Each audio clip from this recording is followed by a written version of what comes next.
Ruth Jaffe. I'm the artist of this show, and I'd like to tell you a little bit about what inspires me in general to paint. And here we're standing in front of a series. I like to paint in series. In this case, it was inspired by a study, the equivalent of an MRI, of my retina that my retinologist specialist has been kind enough many times to give to me. And as you see, what I saw here and what you might see there too, is really not an eye or an eyeball. I call this more to it than meets the eye.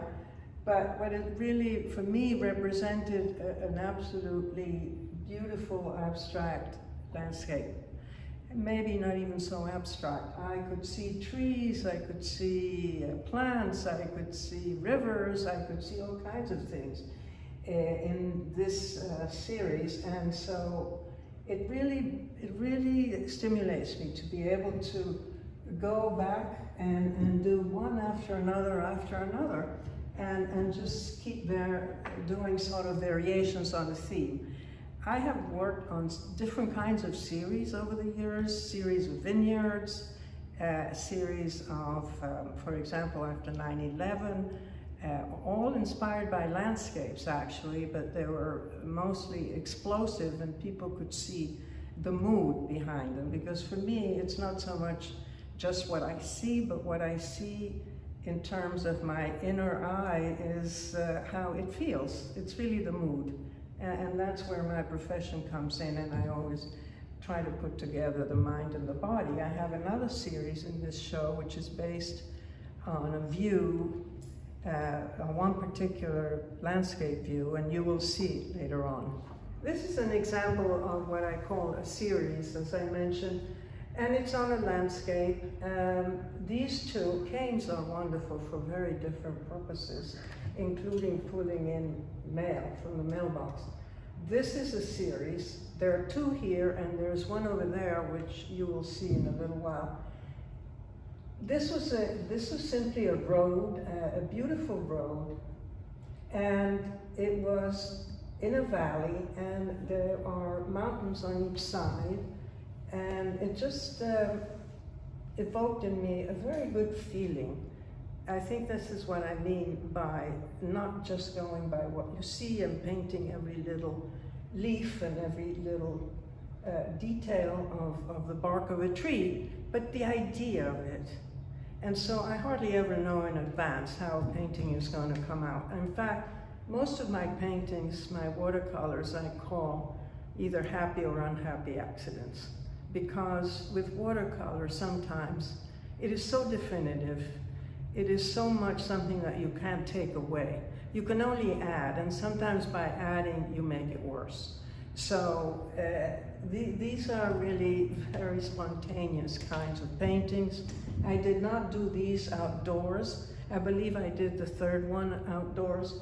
I no longer paint outdoors because it's never just totally wonderful, as you well know.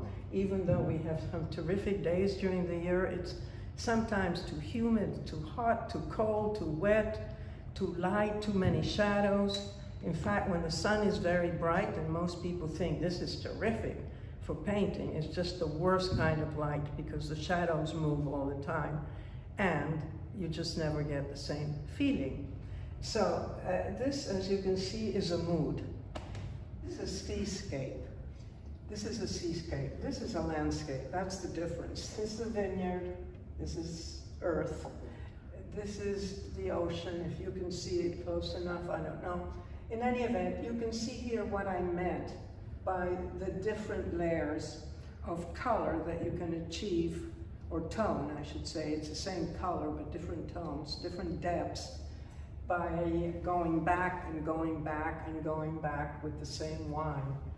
And by the way, I keep the little containers well tagged with the provenance of the wine, what country, what kind of wine it was.